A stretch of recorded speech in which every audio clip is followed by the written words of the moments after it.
Hello, everyone.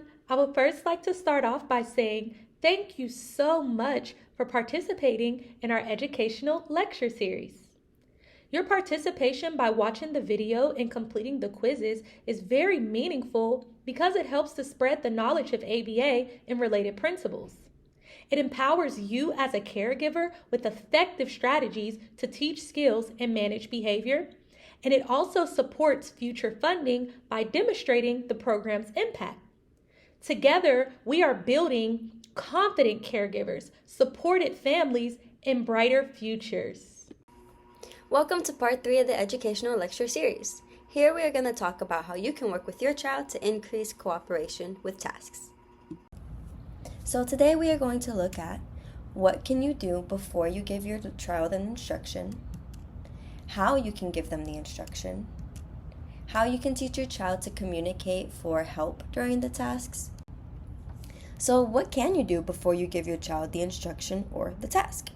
So let's look at some examples of ways that you can prepare your child for that introduction of a new instruction or a new task, especially when you know it's something that they might not like to do, such as having to go and do homework or having to go and do a chore. The techniques that I'm going to review can also be used to help set your child up for transitions, especially when you know it's a tough transition, such as having to stop playing or having to leave a preferred place. First, we're going to look at the first then method. So this can be used in different ways, such as letting your child know that the current activity that they're engaging in is about to finish and that they're going to have to move on to something else. But we'll look at this a little bit further on the next slide. Next, you can look at using a visual schedule. So this can be a breakdown of their whole day or a breakdown of a specific time of their day. This can help them prepare for the different tasks that they might have to complete during their day or again in that specific part of their day. So let's say, for example, you have a visual schedule of their evening routine because this tends to be the hardest part of their day. Here on the visual schedule is where you can put that they have to bathe and that they have to change their clothes and brush their teeth and then lay down, just so they can see what the steps are that they need to do. Lastly, you can give them warnings. This can be done so that way you can help them prepare for that introduction of the task or the transition that has to be completed. This can be done with a timer or just with vocal reminders, whichever works best for your child. So, for example, letting your child know that they have about 10 minutes to play before they have to stop playing and then start doing homework. After 5 minutes, then you can tell them, hey, we still have 5 minutes left to play. Then we have to go do homework. 2 minutes. We have 2 minutes left to play. Then we have to go do homework. And that one can just be edited however it needs to be for your learner for whatever the task is. Now, let's look at an example of the first then statement. As I mentioned in the previous slide, you can use this in different ways, such as letting your child know that the current activity that they're engaging in is about to finish and that they're going to have to move on to something that's most likely less preferred. So, for example, let's say your child is playing, but now they have to do homework, and this is usually a difficult transition for them. You can just tell them, first, do your homework, then you can play. This method can be done solely vocally or with the assistance of a visual. Just modify it to whatever your child needs. Now that we've covered how you can set things up before you give the instruction, let's review how you can give the instruction to your child. When you want to increase cooperation, you first have to look at how you are going to give the instruction to your child. It's easy to just say, go clean your room, and assume your child will do all the steps that you want them to do, such as picking up their toys, putting their toys away, and making their bed. However, this might not be the case. You might tell your child, go clean up your room, and you see that they only made their bed, but all their toys are still on the floor. So, when you give your child a task or an instruction to do, what you need to do is set clear expectations on what it is that you want done. So instead of just saying, go clean your room, try saying, go pick up your toys, put them away, and make your bed. Now, everyone is on the same page about what needs to be done. Another important thing to keep in mind when presenting that instruction is the wording of your instruction. It's very easy habit to ask someone, can you, do you, but wording like this allows for the other person to answer with yes or no. Now, this is an appropriate way to phrase an instruction if you're wanting a yes or no answer. However, if you're not wanting for your child to respond with yes or no, because it's not an option on if they can do that task or not, then try to make your statements more of a matter of fact. For example, instead of can you clean your room, try saying it's time to clean your room. Let's clean your room, or something along those lines. Also, when delivering an instruction or a task to your child, keep your tone neutral. You don't have to be harsh in the delivery. Just make sure that it's calm and that it's clear. Now, there are times when it is appropriate to ask your child close-ended questions and that is when you're offering them choice. When presenting an instruction, it is important to consider how you can break that instruction into choices. By providing your child with the choice on how they can complete the instruction, where they can complete it, with who, and or at what time, you're allowing them to be more involved in the process and in turn increasing the chances of them following through with your instruction. So, for example, if you need them to do homework, you can say, hey, do you want to work for 5 or 7 minutes? Now, let's look back at our cleaning room example and see how we can incorporate choice. You can ask your child, do you want to clean your room in 4 minutes or in 6 minutes? You can also ask, do you want to make your bed first or do you want to pick up your toys first? Now, what about if we're talking about homework? You can ask your child, do you want to complete your homework in the dining room or in the living room? You can also ask, do you want to complete 3 problems or 4 problems before you take a break? Or you can ask, do you want me to sit with you or do you want me to sit somewhere else while you do your homework? Now that we covered how you can tell your child what you need them to do, let's cover how you can better help your child communicate during these tasks, especially if this is something that they get very frustrated doing. Before I go over the different ways, I do want to emphasize that it is okay for your child to need a break from whatever the task is. We all need a break when we're doing work, especially if it's something that we don't enjoy doing, and your child is no different. We all have a different form of communicating that we need a break. Some of us are able to vocalize it, while others might scream, hit, or run away as their way of communicating that they need this break. So here are some ways that we can teach and encourage a functional way of communicating for a break. First, you can let your child know from the beginning that they are able to ask for one. This can be as simple as saying, I need you to go pick up your toys from the room. I know this can be frustrating to do, so if you need a break, just let me know and you can have one.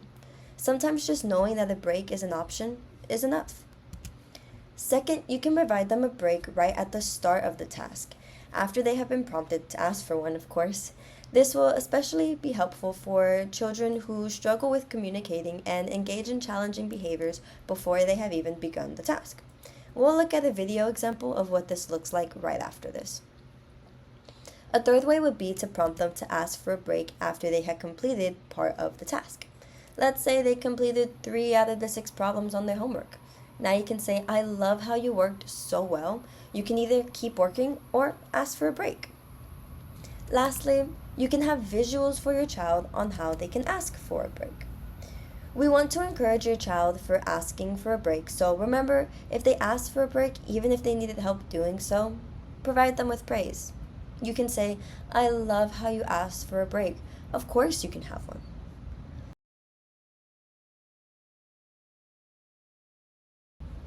Now, let's watch some examples of how you can teach your child how to communicate for a break. Like with asking for a break, it is perfectly okay for your child to need help with an instruction that was given to them. Again, we all need help with things at one time or another, but as with asking for a break, sometimes it can be harder for some of us to ask for that help. So here are some different ways that we can teach and encourage a functional way of communicating for help. First, You can let your child know from the beginning that they are able to ask for help. Again, this can be as simple as saying, I need you to go and pick up your toys from the room. I know this can be frustrating to do, so if you need help, just let me know and I can help you. Second, if you see your child is getting frustrated, again, this can look different for everyone, you can prompt them to ask for help. You can also have visuals for your child too, so that they can see different ways of how they can ask for this help. We want to encourage your child's functional communication for help. So remember, if they ask for help, even if they needed help to do so, provide them with praise such as, I love how you asked me for help. Of course, I will help you. Here, we're going to watch some examples of how you can teach your child to communicate for help during a task. We reviewed how you can help your child ask for a break, and we reviewed how you can help your child ask for help. So now let's review how you can provide that help. When you've asked your child to complete a task, whether it's homework, laundry, or hygiene, they might need some help to complete this task. Again, that is okay. We never want to discourage our children for asking for help, but we also want to help build and encourage independence as much as possible. If you find yourself having a hard time building this independence with your child, you can try tell, show, do. Let's use the example of homework to better understand this technique. Let's say your child is having a hard time completing homework without you present, and you find yourself helping them the whole way through. First, you would tell.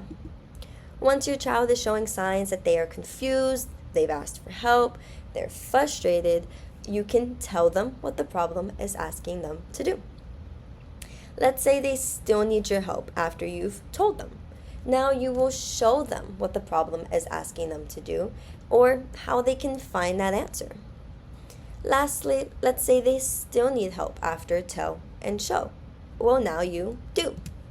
This is where you will give the answer by showing them where to find it, showing them how to write the answer out, or solving the equation for them to copy. Now, this process is only looking at one problem. As we know, most homework assignments usually contain multiple problems. So, if your child is needing help with other questions on the assignment, you can also tell them, well, look at how we did the other question together and use that to help you solve this one. But of course, if they are still needing help, then you can proceed to use the tell, show, do method for the remaining problems as well. Let's see the tell, show, do method in action. Everything I have mentioned so far focuses on how you can set yourself and your child up for success. But of course, there will be moments when even after using the techniques mentioned, your child might become frustrated and engage in challenging behaviors. If this happens, here are some pointers to help you manage these situations. First, what you can do is provide your child with empathetic statements during this time.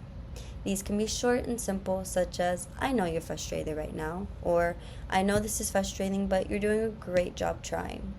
This is just to let your child know that you are still there for them and you are still there to provide them with support. You just want to be mindful that during this time you're not providing too much attention, so try and space your comments out to every couple of minutes or every 30 seconds, just to ensure that not too much attention is being provided. You should also wait until your child is calm and showing signs that they are ready to continue.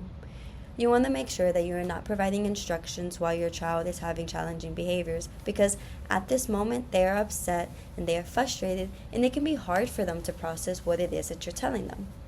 It's typical for anyone to have a hard time listening to what is being said when they are upset, so try and wait until they are calm before restating that initial instruction.